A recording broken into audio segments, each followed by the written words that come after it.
Hey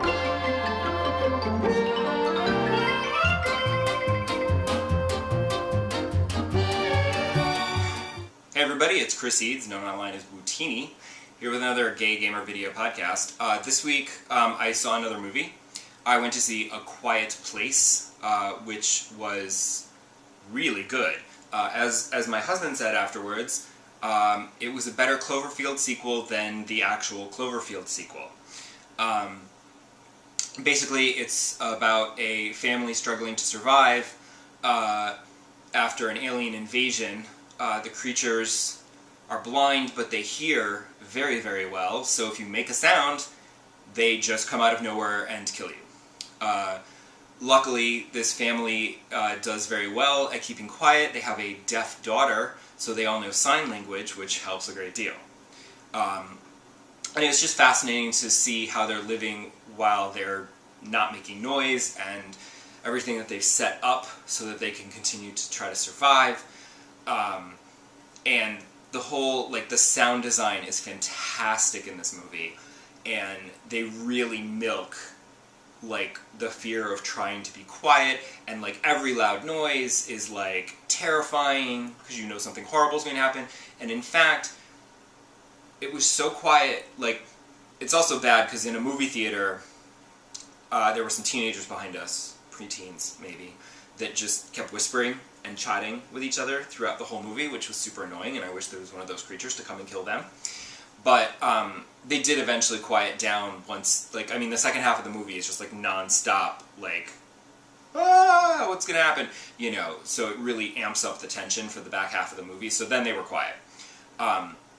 But at one point, one of them left to get a snack, and he came back into the theater and dropped his tray of nachos, and it was right behind us, and it was super loud, and I almost jumped out of my seat. Because it's just so tense with the silence, and it's so highly recommended. Great movie.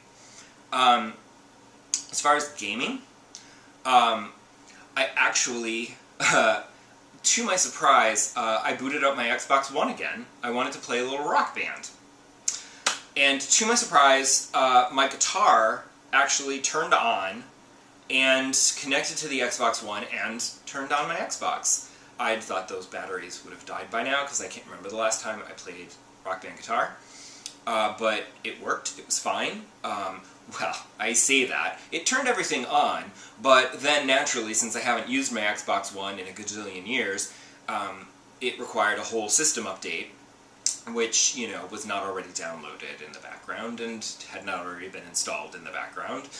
So I basically had to do other things and wait for it, I don't know, I felt like it was 10 or 15 minutes, and then it finally finished, and I could boot up Rock Band, and I went to play it, and I had just enough money to download one new song. There's a lot of DLC I need to go through, but I picked one song and I downloaded it. I've since added more money to my account so I can get more. But I'm went to go play, and it was loading my DLC. And for a long-ass time, and it just felt like it had completely frozen. Which is why loading bars are always really good, because then you can tell if it's still doing something or if it's stopped. So I ended up having to quit the game and restart, and then restarting the system and everything. After 2 or 3 tries, I finally managed to get Rock Band to load everything, and I finally was able to play a song, which by that point I was able to play the song I had downloaded, because it had already downloaded while I was still trying to get it to start the game. But by that point it was really late at night, and it was time for bed anyway, and so I played one song and then went to bed. So yay for updates and nonsense. But like I said, I've got more money now, so I'm going to buy a few more songs and I'll play some more Rock Band. It'll be fun. I missed it. I'm also playing Mass Effect Andromeda still, and I have once again gone back onto the main quest again, and I've given up on a bunch of side quests because I'm on this ice planet, and there's 150 bajillion side quests on this planet for some reason, and it's super annoying. And also, when you go back to the previous planets, more side quests just appear, and it's oh my god, there's so much to do.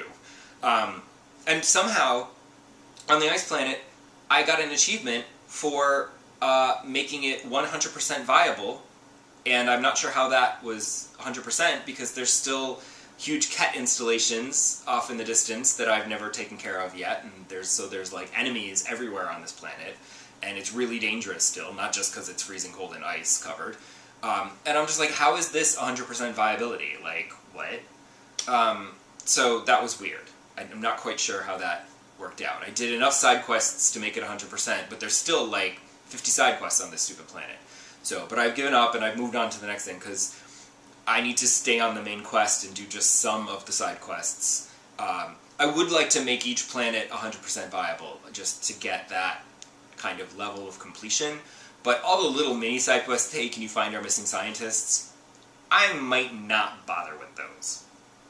We'll see what my mood is like. Because if I keep doing those, I feel like I'm never going to finish this game. And I would like to finish this game, because there are games coming out that I would like to play. Such as Final Fantasy. I don't want to play Final Fantasy. Don't like Final Fantasy anymore, sorry. Dragon Quest XI, where I'm still super frustrated about the lack of a Switch version. And it's funny because SpiderMan is also coming out for the PS4 in September. And I'm kind of psyched for that. I think it looks really good. I mean, it could be a complete disaster, but I feel like it's going to be really good. But I hate the costume. I hate it so much. That white spider in the costume drives me bonkers. It just looks so wrong.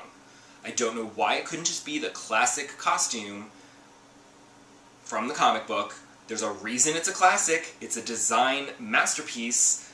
It's sort of like when you take the red trunks away from Superman. Like, it just doesn't look right. So, a giant white spider on Spider-Man just doesn't look right. So, I know that in the pre-order, if you pre-order the game, you get some bonus stuff, including alternate skins for costumes. And unfortunately, they've only revealed, you get 3 skins with a pre-order, and they've only revealed one of them, which is a punk Spider-Man look, where he's wearing like a sleeveless jean jacket with like metal spikes coming out the top of his head, and it looks ridiculous and stupid. And then they're not telling you what the other 2 are. And I'm like, if you would tell me that one of those other 2 is the classic, like, John Romita Spider-Man costume from like the 60s, 70s, 80s, I'd be all over pre-ordering that just to get that skin.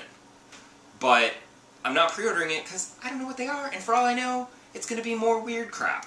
And I don't want weird crap. I want one classic costume. So I feel like what's going to happen is that game's going to come out and I'm going to just wait until they have a classic costume skin, then I'll buy it, and I'll pay a couple extra dollars for the skin so that I can play it with him looking correct. But I was thinking I could play Spider-Man instead of Dragon Quest, and then I could wait and get the Switch version of Dragon Quest at a later date. However, everything I've been reading about the Switch version of Dragon Quest XI makes it seem like it is not coming soon.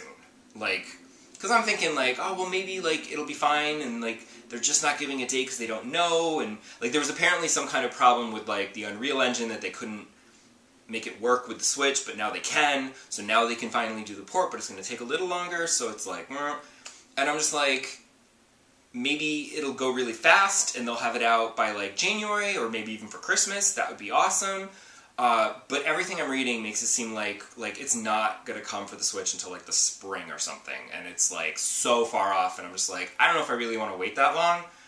So I'm probably going to get Dragon Quest for the PS4 and wait on Spider-Man, because then it'll be cheaper and I can get hopefully a classic costume skin. But we'll see what happens when September rolls around, because I will have a great RPG to be playing on my Switch anyway.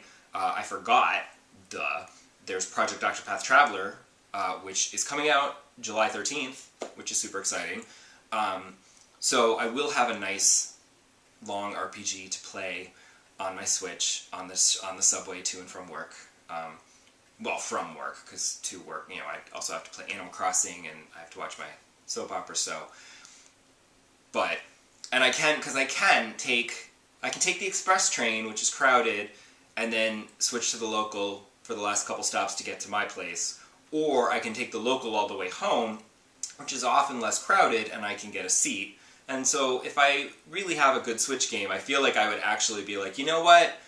I don't need to get home in like 25 to 30 minutes. I can get home in 35 to 40 minutes because I can sit and I can play on the Switch. And I actually think that I would, going home from work, if I'm not in a big hurry, take the local and just play my game. And that way I can get some gaming in instead of trying to rush home. Is that weird? I don't know. I mean, on my way to work, I have to get there in time. But coming home, as much as I would like to get home quickly, I'd also like to spend some time gaming. So, well, whatever. So, that's enough for this week. I've rambled on way too long. This episode is now over. Come back next time. I may have a special guest. And we'll see what happens. Okay? Bye!